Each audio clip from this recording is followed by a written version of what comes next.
In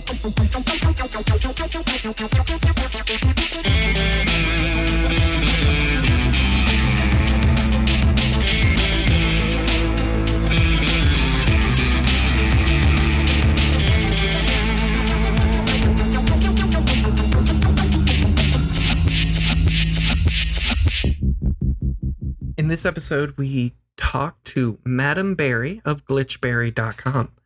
We go through a bunch of topics, including building your site, different ways to interact with your audience through all the different social media channels. But what I specifically want to talk about is my site and what I'm using currently. I have Shopify, which I've been on for the last couple years, and I pay $39 a month for it. I don't remember the name of that level, but one of the biggest benefits is it gives you access to discounted shipping rates. And if you're going to be shipping a lot of things, which I do, for example, anytime I have a Kickstarter project that I need to fulfill, those discounted shipping rates are definitely worth it. If you're looking at UPS, for example, it could be 80% off the retail price of going into a UPS store. If you're looking at just regular United States Postal Service, it could be 20% off. So it varies on what the discount is, but it is absolutely worth the $39 a month. Apart from that, it also gives you access to a lot of great tools, such as the ability to create collections, which each have their own designated web page. And that's something I specifically use for wholesale orders. So what I have been doing lately is I'll go into a store with a couple sample products and say, hey, I'd love to get my products in your store. And I offer these all at wholesale pricing. I give them a little card that I've printed all my contact information on, the website, chainassembly.com/collection/ and then the wholesale page, and also a QR code to access that. And I write on the card coupon codes that they can use to give them a discount on any of the items that appear on that page. That makes it very easy for them to see what is available to them, even if I only walked in there to show them a few specific products. So the collections are great. I also use those for items that I have hanging up at local breweries or local cafes. Use them to kind of create little miniature online versions of an in-person gallery. Shopify also gives you wonderful tools to interact with your customers through email marketing. You can also organize Facebook ads through it. Overall, it's an incredible amount of tools, but you need to make sure that you are making at least $39 a month in profit that you can give up. How does it compare to other tools? Well, I used WordPress, as we discussed in our podcast with Madam Barry. That was really not useful for sales. It was just kind of me figuring out how I wanted to present myself in a digital manner. And I have not compared any of the other commerce tools out there. But right now I'm very comfortable with Shopify and I plan on staying with it. A lot of the artists and companies that have online presences that I really adore are all built on Shopify. So it's definitely earned my respect and my loyalty. So with that in mind, let's now move over to our conversation with the amazing Madam Barry at Glitchberry.com.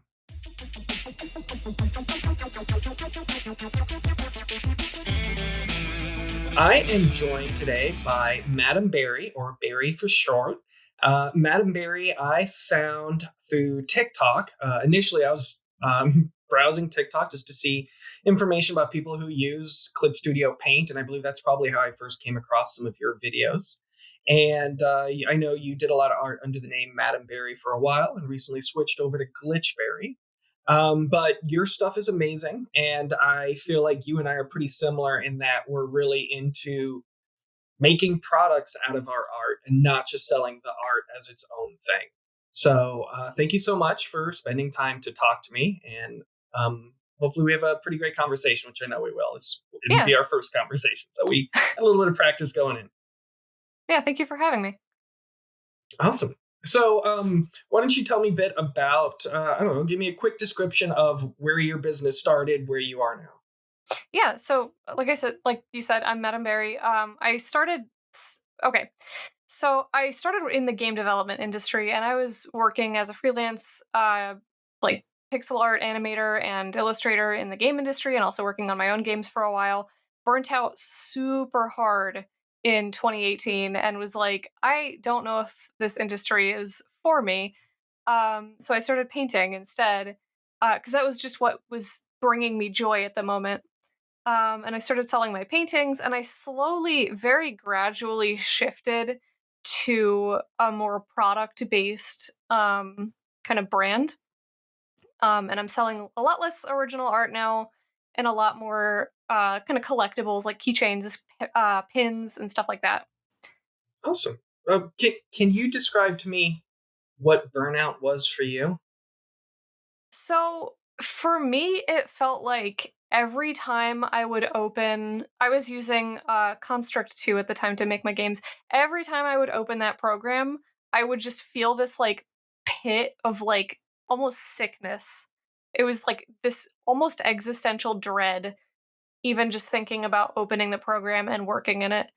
And it got to the point where I was like, I am running on empty. I don't know what I'm doing. I don't have any ideas that I'm excited about. And I don't know if I can, like, if this is sustainable. I think I could see what you're saying. I'm not saying I don't think I would say I've identified anything specifically as detailed and as negatively as you described it, I mean, that's a but good thing. well, so I guess my kind of way to identify that is I had this idea a while ago to write a manual on how to self-publish tarot decks by finding manufacturers, using Kickstarter, all that stuff. I was super gung ho for like a week filling out my Google Doc. And now I find that I'm trying to find other projects to do instead of that one.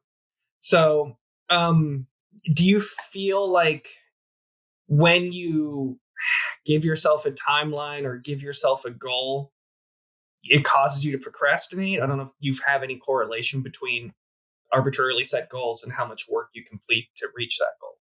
I think it kind of depends. So I think for me, there's like different levels of burnout. I think in general, there's different levels of burnout.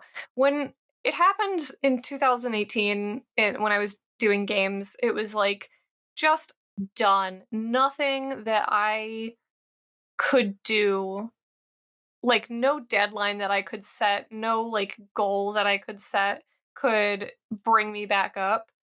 For some stuff, I don't tend to like no, I guess I do give myself deadlines, but it's more about like I need this product to be out by like X time because it's seasonally related or I need to submit it to the manufacturer at a certain time. Um and I wouldn't say it necessarily motivates me, but like it's there, I get it done.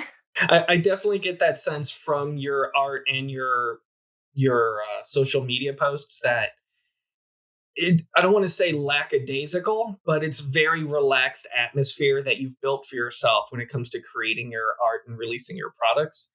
It's just very relaxing, almost ASMR watching your videos, especially when you're just doing like the the pack an order with me. I love Mhm. those, and that's definitely I think that in itself adds to the brand and adds to the intrinsic value of the products and the brand that you make.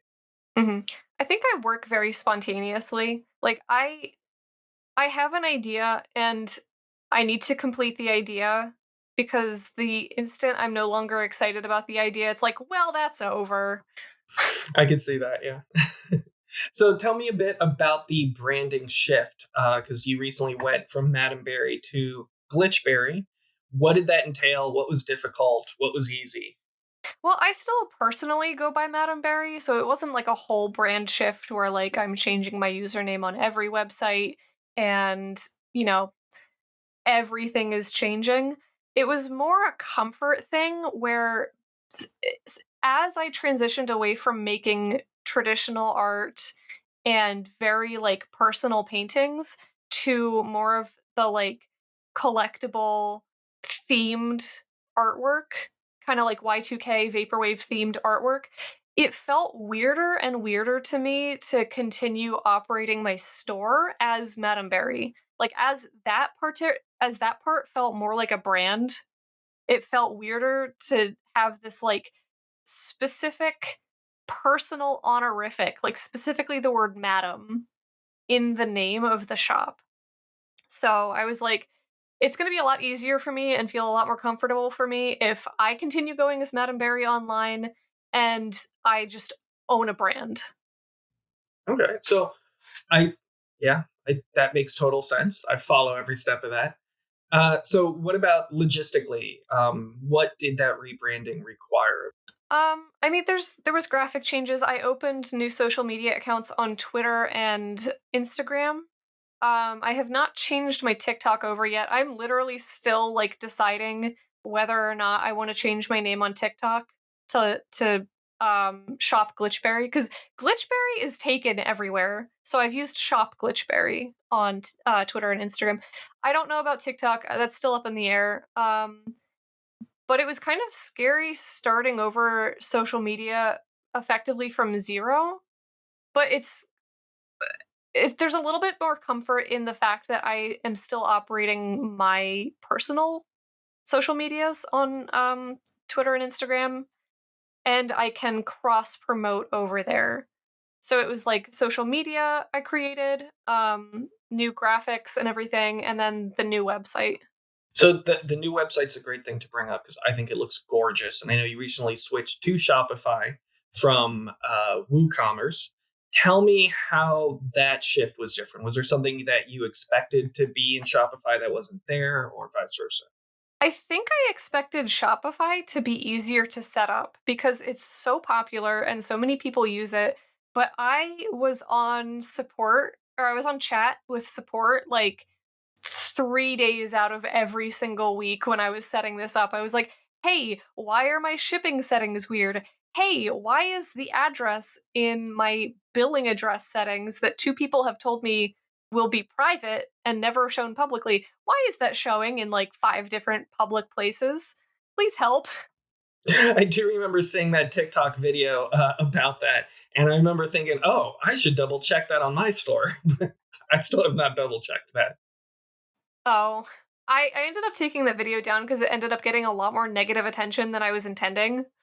But I left the follow-up video up with the solution, which is literally just to get a PO box or some other virtual mailbox and put it in the billing address settings. Which I have anyway because I don't want the return address on my packages to be my or my home address. I mean, well, my LLC is already listed at my mailing address, so the information's out there. But Yeah. that's not the same as putting it on every package I ship. But I also have a lot of my items that are stored in a warehouse, so the return label on those come from the warehouse. So, so what else about the shift from WooCommerce to Shopify did you notice? Well, it's run on WordPress. So like WordPress content management system, blog system primarily. Um, but WooCommerce is the e-commerce add-on for WordPress. So, if you're familiar at all with the WordPress backend, that's basically what it looks like. There's a lot of settings because it's not just like your shop settings. You also have all of your website settings, all of your blog settings, like everything in there. And the thing is, some WordPress themes are not set up to support WooCommerce. Like mine, I love the appearance of my WordPress theme, but it's not set up to support WooCommerce. So I had to add a lot of plugins to support WooCommerce. That's the other thing, actually. Shopify, since everything is e-commerce focused, I didn't have to add that many plugins. Yeah, it's pretty amazing what things Shopify can do natively. Like all of the interaction with your mailing list and social media marketing that you can do from within the platform. I've barely scratched the surface of that, but I am impressed with all the things that are in there natively. So the first site I ever built was well, I guess first thing I ever built was like Dreamweaver 2.0, whatever, way back in the Macromedia days. But no, I mean, I guess as a chain assembly entity, the first thing I did was on WordPress, and I spent so much time learning WordPress. But I feel like you and I are probably similar in that we'll spend a year learning how to use a platform, and then a year after that, you'll never touch that platform again because the learning how to do it is the Yeah. fun part, even if it's totally useless. But like with with WordPress specifically, I did set up a site, and I kind of got to the point where I felt like no matter how good I got this site looking, it's always going to look janky because it's WordPress. Maybe not to most people, but to people who can identify WordPress, I kind of felt like I'm sending them a signal, letting them know that I didn't want to spend the money to be on Shopify or something like that. Honestly, I kind of feel that way about Shopify. I felt like I had more customization with my WordPress site than I do with Shopify. And like I look at a lot of Shopify stores just because I follow a lot of artists and I'm like, "Ooh, I want that." And a lot of people are on Shopify and I have come to very easily recognize when a Shopify store is a Shopify store. I don't know, there's just some like something about the aesthetic is a huge tell for me. I know what you're saying. So I recently actually bought a paid theme rather than using one of the free themes. And as I made the decision to actually buy a paid theme, I was browsing all these themes, and now I realize that just about every online store is Shopify. I bought a couch recently, that store was Shopify. And it's just funny how like I recognize it as Shopify, but I also recognize it as a good platform. Maybe Mhm. I'm just being unnecessarily mean to WordPress. But like the fact that I can recognize it isn't a negative thing for me when it comes to Shopify. Yeah, I think Shopify is a well trusted platform, whereas WooCommerce is like, I built this in my garage. I one thing I do wish I could do is I've got the whole Adobe suite. So I wish I could just design a page in Dreamweaver and upload it to Shopify. But it uses its whole own coding system, and I Yeah, I'm you have to happy with learn just the Liquid or templates. whatever. You know what I hate? This is like a complete tangent. My pet peeve is when a platform uses like a common um coding language but then modifies it. So like I experienced this in game dev with Unity cuz Unity uses uh like modified version of JavaScript, but it's different enough that you have to like learn a new language basically and I'm just like just use JavaScript. It's like don't make me learn Liquid, just use HTML. Yeah. Like we have this already. So, so back to kind of how you started, where it was more original paintings and prints. I'm curious because your focus is more on like accessories and art related items. Do you still sell prints? And if so, how well do they do for you? I don't currently sell prints, mostly because when I was selling prints, nobody bought them. Well, that's something I've definitely noticed too. Like, I'll sell plenty of prints at a market when people can hold them in front of them, or they'll come into my booth, see a large piece, and then they'll say, I want that. I can't afford that. I'll buy a print. It's really hard to sell a print through an online platform because Yeah. the presence of it isn't really felt. hmm And the other thing that I was noticing was that a lot of people were like, "Oh, I love that, but I don't have space on my walls." Or I have a friend who is currently in the military and can't put anything on their wall. Um, and so they were like, I would buy this if it was on something that I could use, like a shirt or a tote bag or something material that like is has a function." So that's kind of where I started adding more functional items into my store. Like, I mean, keychains are barely functional, but they're functional. It helps you identify your keys. Um, So what process do you go through to, I guess, source these products? Like, which ones do you make at home? Which ones do you outsource? How do you find vendors? Tell me a bit about that. so things that I can make at home are like prints and stickers. And I was recently experimenting with refrigerator magnets. Unfortunately, I don't think that one's going to work out because my cutting machine does not like magnet paper. I saw that Um, TikTok too. Do you use a oh Silhouette God, or a Cricut? silhouette. Okay, I've got a Silhouette Yeah, 3. Yeah. I think I have the Cameo 4, and I bought a deep cut blade, and the deep cut blade was like, I don't know, this is like half the depth that I'm supposed to be able to cut, but I can't for some reason. I really Um, wish the Silhouette Cameo was as easy to use as I feel like it should be to use. But I screw up so often on just simple things like cardstock. yeah. So those are the things that I make at home, or stuff that I can like print out on a paper-like object, paper or sticker paper or whatever.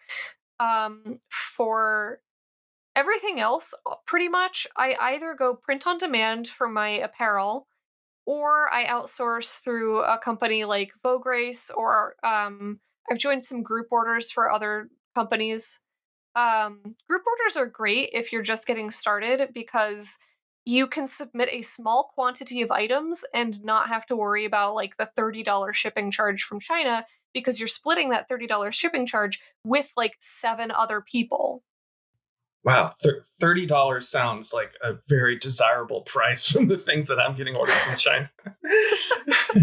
I mean, $30, that's like, I'll order like 100 keychains or something like that, or however many pins that I ordered. And that was $30. But yeah, it can add up. I was going to get some mouse pads made, but the shipping for that, just the shipping would have been $80. And I was like, I don't know if I can $80 for mouse pads that like I specifically want, but I don't know if anybody else wants. I know exactly what you mean. Like, I often just browse Alibaba to get ideas. And I saw this one mouse pad manufacturer that made the ones that had like the wrist guard that looks like boobs.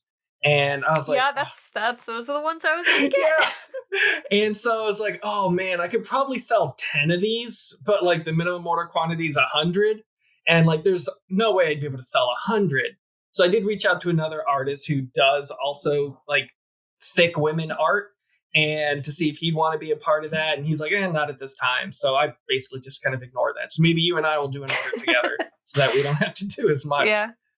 Put together a booby mouse pad group order. So you mentioned that the acrylic charms lately have been your best sellers. Are those made by what was it, In Vogue, you said? Vograce. Vograce. I guess I heard something. Vograce. Tell me, Yeah. I've never heard of that company. Can you tell me about that one? Actually a pretty popular company, especially within like the anime merch like fan art community, because they have very low minimum order quantities and their acrylics are pretty good. Like sometimes you'll get some mistakes, and they're pretty decent about correcting those, but like their acrylics specifically are solid. I also recently got lanyards and washi tape through them, which are pretty good. I've heard horror things about some of their other items. I don't know if I would do enamel pins through them. They also make like pillowcases, which mixed opinions on. But they're very popular within the like anime fan art artist alley community. So what kind of minimum order quantity are you doing with those acrylic charms? I usually order about 10 of each. A little more, a little less, depending on what I predict something might sell. But let me actually double check, because their minimum order quantity is something like 3. Oh, wow. Wow. Yeah, it's really low. But then the shipping on that is like, if you're ordering 3 charms from China, do the charms come minimum with, order quantity is 3. Okay. Do the charms come with a keychain and chain on them, or? Mm-hmm. Yeah, they do. They have really cute charm options, actually. I've ordered some of the acrylic charms from Sticker Mule, and I did not like them. Oh, Sticker Mule keychains are awful. Okay, I'm glad to know it wasn't just me. Because like I remember thinking that they're bad. Like I wished the edges were rounded, but they were just kind of sharp. And Mm-hmm. like it was just, one of the super cheap samples. And I was like, okay, I have these. Now what do I do with them? I've ordered them from Sticker Mule a couple times for Patreon distribution, because they come really fast since they're made in America. They arrive like within a week. But I hate them. They're printed one-sided. So like the design scratches off, and I've received keychains directly from them that have like holes in the print where it's scratched off. That's actually, I thought, was the standard. So the ones that you get from, again, I forgot it, In Vogue, those are printed double-sided. Do they have acrylic on both sides too? Yeah, they do. They have acrylic on both sides. You can get them single-sided, or you can get them double-sided. And you can actually get different prints on both sides. So what you have to do is you have to like match the silhouette of the design up so that there's no like bits peeking out through the other side. But you can get different designs on each side of the print, They come with 2 layers of acrylic, and you can also get epoxy on top, so you can get more of a rounded dome shape to your keychain. And then like they're so cute. So when I do markets, on my booth in front of me, I have a big elevated table, and on that is an easel that I have a pegboard on the easel, a bunch of little pegs come out, and I hang my bookmarks from there. That would be a great place to put my those type of charms, because I got the bookmarks and enamel pins. Charms probably fit in pretty well there. It'll be a little cheaper than enamel pins for people who don't want to spend $10+ on something. So it's good to see you have that set up. But I am also curious about your Patreon. So tell me how that works for you. Like, how did you set it up? How much figuring out did you have to do before you got it to a place where you were happy with? Because it seems like you can noodle with it quite a bit. So my Patreon is weird because it started when I was doing game development and I was funding specifically for the game that I was working on at the time. And then I finished that game, and then a couple months later stopped making games entirely and transitioned to art. So now my Patreon is there's tiers for digital downloads, and then the higher tiers are physical stuff. So you get stickers, you can get a print, and then sometimes I throw in other things. Like this month, I'm going to throw in the refrigerator magnets, the ones that are like good enough to give to people, but not good enough to sell. Um, I'm just going to throw those in for free. Just like, here, have this. Enjoy. Um, so I guess the things that I had to figure out were the logistics of shipping the physical items to the people that need them. And Patreon thankfully has a pretty good physical reward system. I don't know of any other like subscription crowdfund things. Like I don't know if like Ko-fi or what's the other one? Fan House. Uh, they don't have like physical reward systems where you can like request addresses. This is a world that I barely know anything about, so I'm fascinated. So, what does their distribution system look like on Patreon? I guess you can collect their addresses, but do they have like discounted shipping rates? Can you print shipping labels through there, or do you do all that stuff through Shopify? I actually do all of that stuff just through buying stamps and then sending a stamped envelope with the rewards in it because it's just flat items. It's just a print and a sticker. Um, so it's only like 60 cents to send the item because it's a stamp. Uh, Patreon does have a uh service where they will, I don't know if they make the item, but they will ship it for you. I think you have to make above a certain amount on Patreon in order to do that, and it costs, I think, a subscription. I'm not totally sure on the details, so don't quote me on that. But it does either cost money or they just like deduct it out of your Patreon balance before they send it to you. I don't use that because I'm just sending stamped letter mail, and I don't make a whole lot on Patreon, really.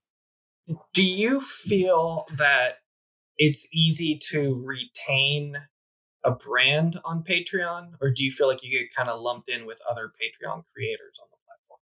I don't feel like I necessarily get lumped in with other Patreon creators because there's no like search function. Um, I do think that I I have a lot of issues with Patreon insofar as the way that they allow or like force you into certain formats for your homepage. Um, and I don't feel like I get a lot of engagement on Patreon. Like I'll put up a post and I'll get like one guy, the same guy who comments on every single one of my posts, but it's just the same person over and over again. Um, because like nobody wants to engage on Patreon. Because it's not a community platform. It's very hard to actually build community on Patreon. So I found that I only have one subscriber via Discord, but I enabled the Discord server memberships because Discord is a built-in community. Like that's exactly what it does. It is all it does. It's fascinating what you're saying about Patreon. So I've seen it from both ends, but uh, I subscribe or a patron. I patronize. That doesn't sound right. I am a patron of three different things, I think. So maybe four. So they charge me monthly, and basically so I can get extra podcasts or just because I like a creator. Uh, I never log in to engage with those communities. I have no interest in being parts of those conversations. So I totally get that. And in my mind, I always picture myself as the typical consumer I'm marketing towards. So if I don't have an interest engaging on Patreon, then I imagine my followers wouldn't either. Now that being said, I did run a Patreon for about 10 months last year, and it was very far from successful. I had one patron for about 6 months and then they left. They never engaged in any of my posts. And I still feeling the need to constantly post updates on everything I was doing, even though I was just screaming into an empty cave. Um, what kind of obligation do you feel to engage with the community that's not engaging back with you on Patreon? So I try my best to keep patrons updated with like what's going on with their rewards. So I'll try to post when I finish a print that is that month's print. I should kind of structure this a little bit better. Um every month patrons vote on a theme and then I draw a picture based on that theme. And then for the physical rewards, I send them a print of that picture. And then the digital tier gets the like phone and desktop background. So I do my best to like post the digital version of that reward every month. I'll post a promotional image at the beginning of each month, which I don't think I did this month. Oops. um, and then I try to post every time I mail out the rewards. I'll just do like a quick text update that says, your rewards are in the mail. Keep an eye on your mailbox. I have gotten like progressively more and more lax with how often I post on Patreon over the years. I used to try to do weekly updates and then it became like monthly update what I'm doing in the studio. And now it's just like, here's your reward, have fun. So, question: I'm curious about the prints you do. What sizes are those that you usually ship out? They are 4x6, Oh, so they're little mini oh, prints. gotcha. Okay. So, I back a lot of Kickstarter projects, and a lot of times I'll be supporting artists and stuff on Kickstarter projects, and there'll always be stretch goals that include extra prints. So I got a whole bunch of prints from different Kickstarter projects that I'm never gonna hang, that I just kind of stack up. So I wonder, just curious how people are receiving these prints, what they're doing with them. I've seen a couple pictures where people have like those little pegboards that they like tack stuff to, and they're just like full. They're just like full of my prints and like other prints from other artists that they support and stuff. I know one person put them up on their cube, well, the ones that they could put up because some of them are a little, just a tiny bit spicy. But the ones that were like work appropriate, they put up on their cubicle. Um, I think some people just have them in folders in a drawer or something, just like a pile. Well, the reason why I'm kind of thinking of that is I feel like you and I are pretty similar in that we want to create products that have a use, maybe like your post-it notes, for example, um, uh, your beanies that you've made, patches. It's always fun when something is like elevating something that is otherwise utilitarian. And you also mentioned how you've gotten more into like kind of product design since you were just more traditional art. I feel like if I had known in high school how much I love designing a product, designing a box, designing packaging, I would have totally had a different career at this point. I honestly, I think the same. I always regret taking or not taking any of the like graphic design or advertising or product design courses when I was in college. Yeah, absolutely. I mean, my favorite part of designing a tarot deck is figuring out what the box is going to look like, doing all of the layouts, lining everything up to the bleeds, the margins, making 3D renders of it, and being like, that's going to be in my hands in just 2 short months. I love that. So tell me a bit about what it's like engaging with your audience on TikTok, because I feel like you do that better than just about anyone I know. I don't know if I do that better than anybody, but I kind of treat TikTok like a mini vlog. So here's the thing. I'm really bad at vlogging because I am not predisposed to like picking up the camera and filming whenever anything happens. And so like I'll work on something and I'll finish it and then I'll sit there and go, I should have filmed that.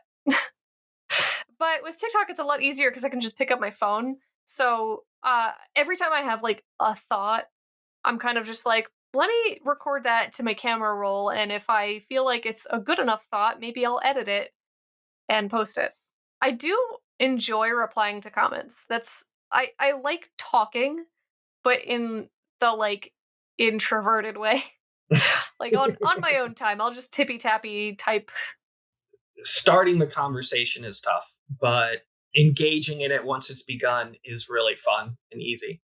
So I don't post as much on TikTok as I should, but I've noticed that when I do post on TikTok, if I'm giving some useful information, there's going to be tons of engagement, way more than any other platform. I feel like Instagram has become a complete waste of time for me. Yes. And again, because I picture myself as the target audience and I spend time on TikTok, I don't spend time on Instagram. And which is weird because you'd think Instagram would be great for visual artists, but I don't feel like my images or videos are being delivered to people that would want to see them. But again, maybe that's because my volumes are lower. I feel like it's weird because you'd think Instagram would be great for visual artists, but I feel like Instagram is like the influencer platform, right? Where like, you know, beach vibes girls are posting their outfits of the day or whatever. Like, I don't know, that's the atmosphere that I get off of Instagram is like influencers. And then TikTok is just like no man's land. It's just anarchy. Well, I feel like all these platforms are doing their best to show you what it thinks you want to see. And I feel like TikTok does it better than the others. TikTok is scary good at like predicting what you want. It's like, you know me better than I know me, and I have some things that I need to question about myself now. I totally agree with that. It's also funny too when TikTok just like it gives you kind of it seeds one topic and then it's like, okay, if they watch this video for more than 10 seconds, I'm going to start shotgunning an avalanche of videos about witchcraft. And you're like, well, I guess I'm a witch now, according to TikTok. It did that to me with the new Zelda game, which I haven't played, but I watched one TikTok about like some stupid robot or whatever the guy built with the like battery system in the new game, and it was like, you love this game, you're obsessed, you're new, this is. So are there any kind of projects you're working on now that you're slowly noodling your way through? I'm at a weird point where I just finished like designing and submitting a ton of files to manufacturers for a new line of acrylic charms that are like very early 2000s nostalgia. And I'm like, well, I don't know what to work on now because I just finished this like theme of stuff. So in regards to that, I know your website does have a section for like kind of art themes. Do you find yourself creating art to those themes or creating art first and then deciding which theme to put it in? A little bit of both. So for the most recent things that I've been working on, I definitely knew they were going to go into the Y2K theme section because it's like those iMacs that are like the pinnacle of technology design with the transparent backing and everything, the like real colorful ones. I forget what model they are. There's some like cassette tapes in there and one other thing I don't remember. Oh, floppy disks. So like that's all going in the Y2K section. But then I also have some like boba keychains, like bubble tea keychains that I'm working on. I'm like, I don't know where those go. I have the section called Sweet and Strange is honestly kind of just the miscellaneous section. It's like, it's cute and it doesn't fit anywhere else. Is that where you have your strawberries with little butts on them? I think so. Do you ever try and look at analytics to see which theme does better? Or do you think you're like, you have so many different audiences you're serving? I'm actually not sure how to do that. Can you can you look at analytics of different collections and like compare them? I would assume so. Again, there's so many things in Shopify I have not messed with. I'm gonna have to go through the reports and figure that out. I think that would, yeah, like it. I know just based on the orders I see coming in, and based on how quickly I go through my inventory, that's really where I look at things. But I'm sure there's also kind of my site is really reduced to a small amount of products, so I probably wouldn't have too many useful analytics in regards to what's doing better than others. But I imagine in like situations where there are more products, you can track search terms. That'd be pretty helpful too, to see what people are searching for. Because I know a lot of people do that too, just looking at general search engine terms and try and build art to match those, to try and intercept those audiences. That just feels a little disingenuous to me. But if it is already someone in your audience, there's nothing wrong with serving the audience that already came to see your work. At least that's the way I see it. I don't like go and search for topics and trends. I have a YouTube video about like making apparel with your art, and it's really geared to people who have like made art, want to make products with it. Here's some ways that you can make products with it and like how to upload that stuff.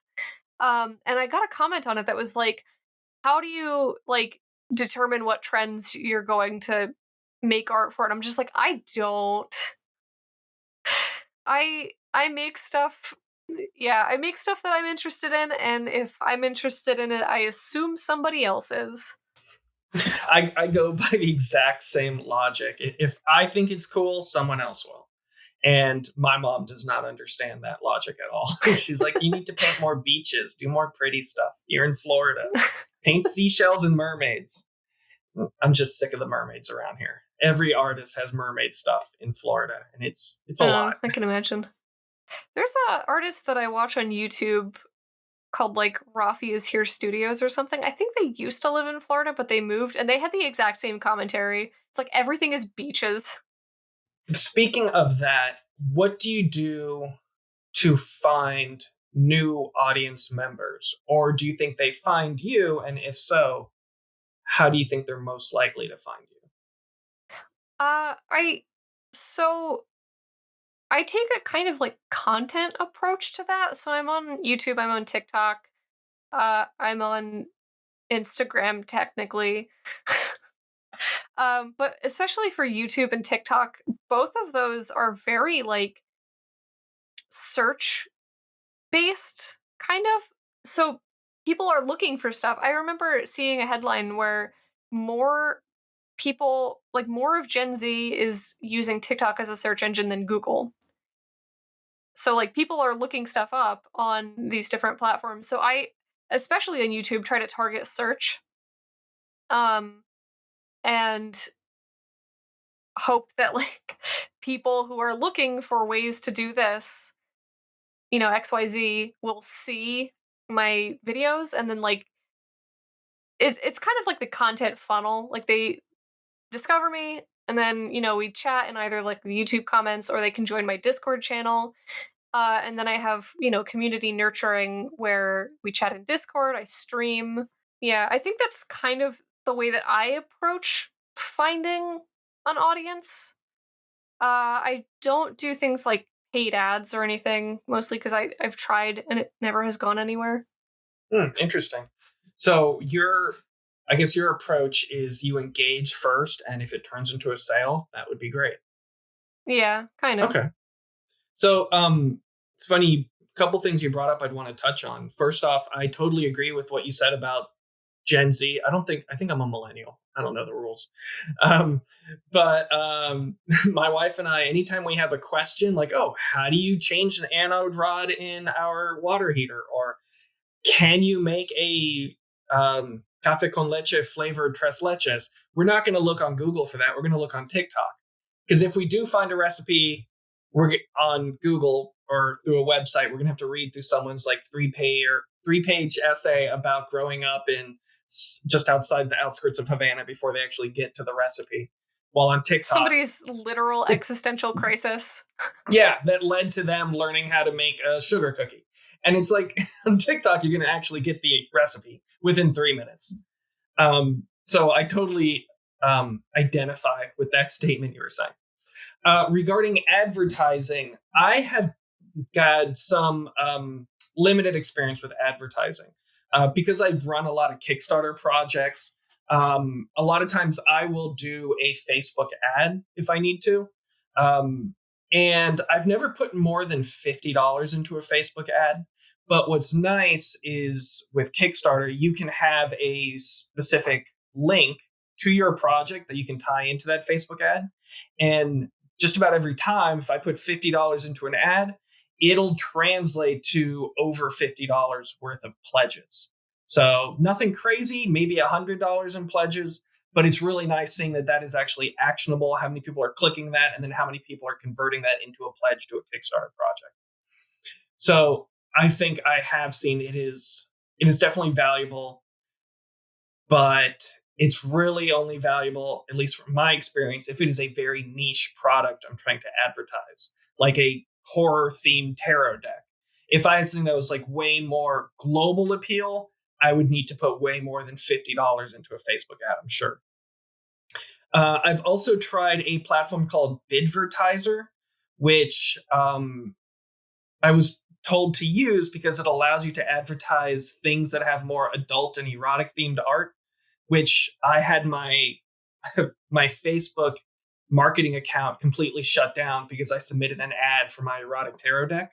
There was no nudity in the ad imagery, but they're like, this is an adult product where you're no longer allowed to submit ad requests. So Facebook is like real strict. I had a sticker.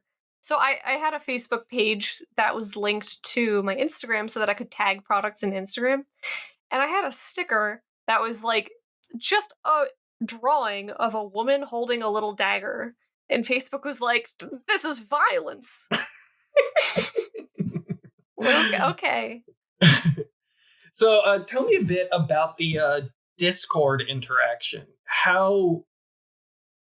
So I've also recently gotten into Discord, probably in the last 4 months. I made my first Discord account and I was immediately overwhelmed.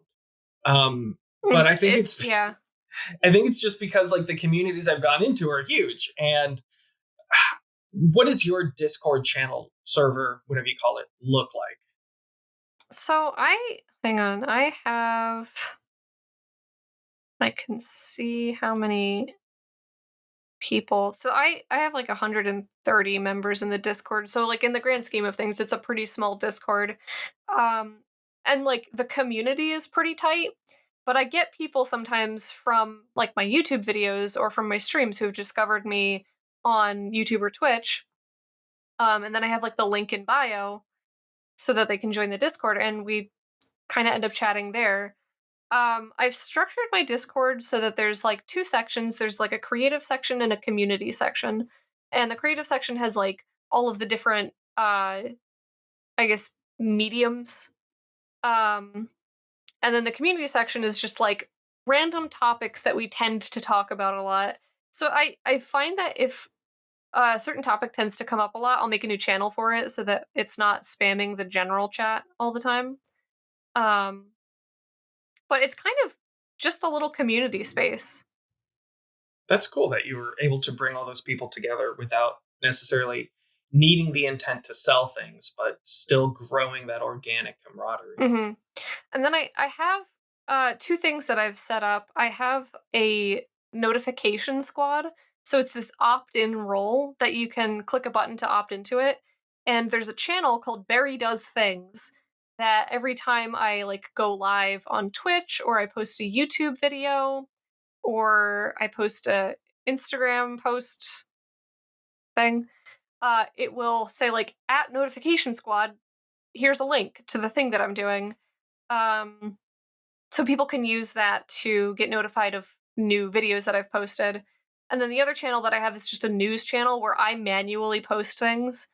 So like if I'm going to be at an event or if I have a new product launch, I can be like, hey y'all. Okay, so it's kind of like Twitter, but you have way more control over the themes, content, organization, and people are actually in your space that you have more control over rather than you just hoping it shows up on front of their face. Yeah.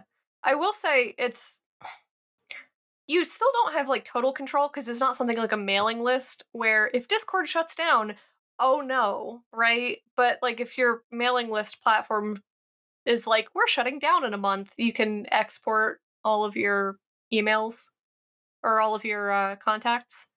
So like with a mailing list, it's a lot. You have a lot more control over it. So speaking of mailing lists, do you have like a pop-up on your site that asks people to join your mailing list? And if so, do you kind of give them any incentive? I used to have a pop up. I don't have a pop up anymore. Now I just have a little banner midway through the homepage and a like /news page on my website. I do offer 10% off your first purchase, which is not a huge offer, but I've found that like if I can make a coupon that does different percentages for different categories of products, it would be great. I did 15% off once, and then I realized I was taking a loss on all of my apparel.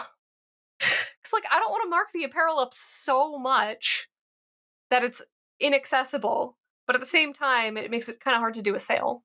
Yes, I know exactly what you mean. I wish I could sell I wish I could just like easily do everything just a $1 markup, but the problem is I don't get enough of the print on demand orders to make it worth the margins being that low. That's kind of the problem with print on demand. If I could afford getting custom like I would love to do like fully custom like cut and sew apparel. I have a bomber jacket idea that is not doable with print on demand. There's like embroidery down the sleeves and a huge thing on the back and I'm like I would love to do this. I would love to find a manufacturer and do this. The quantity of stuff that I would have to buy and the storage space and everything would just be way too much. So Yeah, so I had a similar idea. Like I wanted to design like so. I know these are huge in Florida. I don't know about where you are, but like floral print Hawaiian shirts are all the rage here.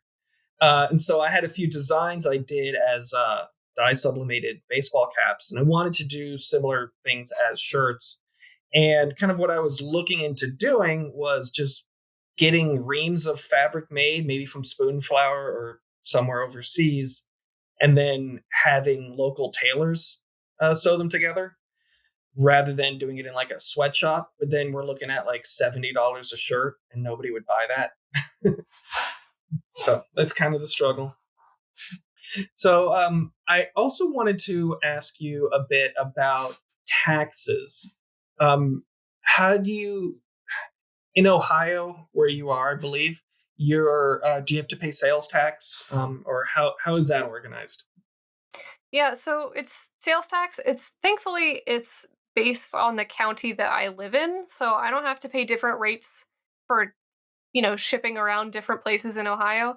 I haven't done an in-person event. I'm kind of gearing up to it. I have like a spreadsheet of like display materials that I need that I'm like slowly going down.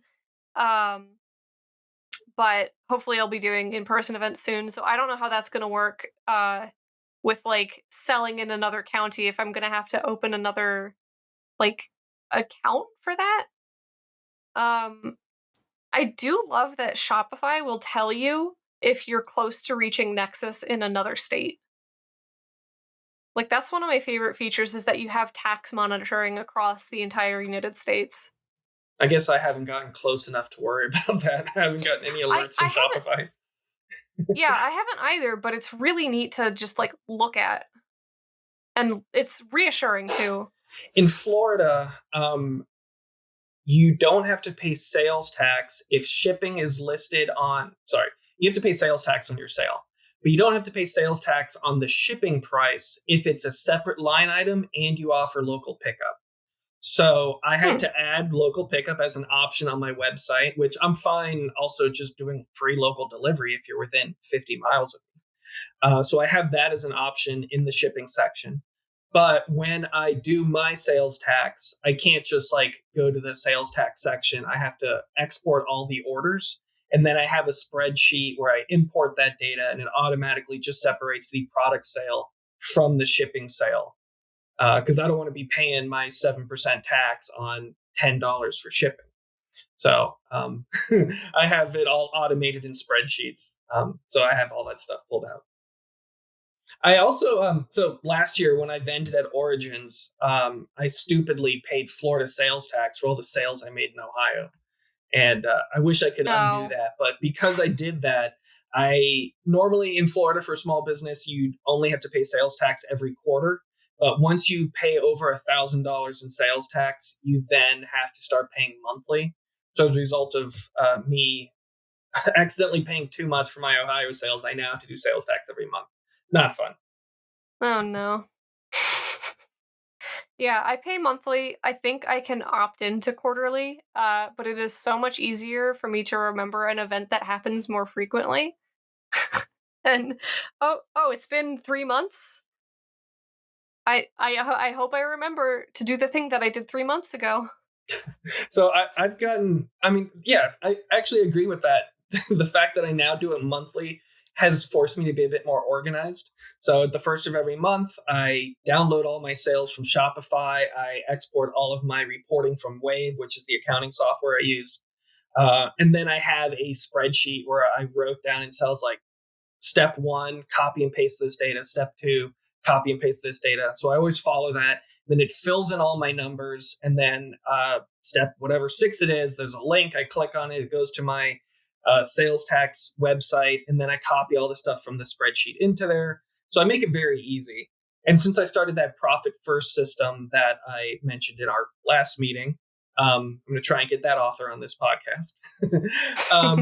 It's also kind of become the trigger of when I need to start paying money into my profit dividends and paying money into myself because I never really pay myself until recently. So Mm. let me ask you about that. Do you pay yourself? And if so, what does that look like? Yeah, I do. So it's funny because you mentioned that book, and it actually yesterday I got a notification that it came off hold on the library. So I was like, okay, I'm renting that book now.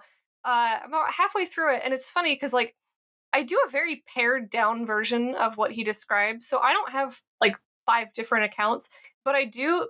I use my Patreon payment notification as like a reminder. So that's when I pay myself is once a month. Interesting. Yeah, I mean, before that book, I never paid myself. Everything I made just went back into me getting more products made, getting more coloring books printed, getting more hats printed, buying better equipment around the house. And at a certain point, you have to ask yourself, like, why am I doing this if I'm not having fun with the money I'm earning? So, Right. Like it's like why am I doing this if it's not benefiting my life at all? You know, if it's not letting me pay bills and do stuff.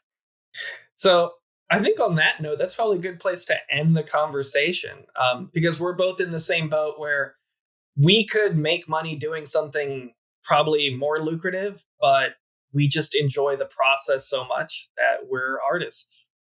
Mhm. All right. Well, thank you very much, Madam Barry, for joining me. I just want Yeah, thank to you for let having me. everyone know where they can find you.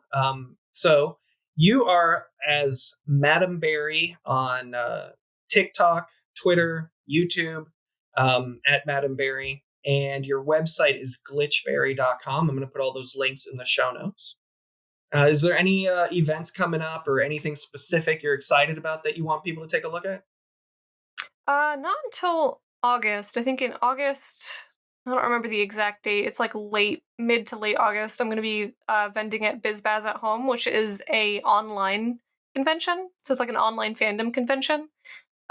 It's got like contests and games and a artist panel and like everything that you would expect from an in-person convention, except without being shoulder to shoulder with a bunch of people who haven't showered in 2 days.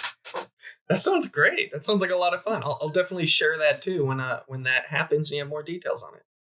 Yeah, it's fun. I've ended there once, and they host on Twitch, so you can kind of just show up and watch on Twitch. Very cool. Awesome. Well, again, thank you so much for your time. It was great chatting with you, and I'm sure we'll be chatting again soon. Art for Profit's Sake is recorded through Riverside FM, edited on Adobe Audition, and distributed through Spotify for podcasters. The music is provided by Old Romans. If you found anything helpful, interesting, or useful in this podcast, please rate and review us 5 stars. If you want to learn more about chain assembly, head on over to chainassembly.com.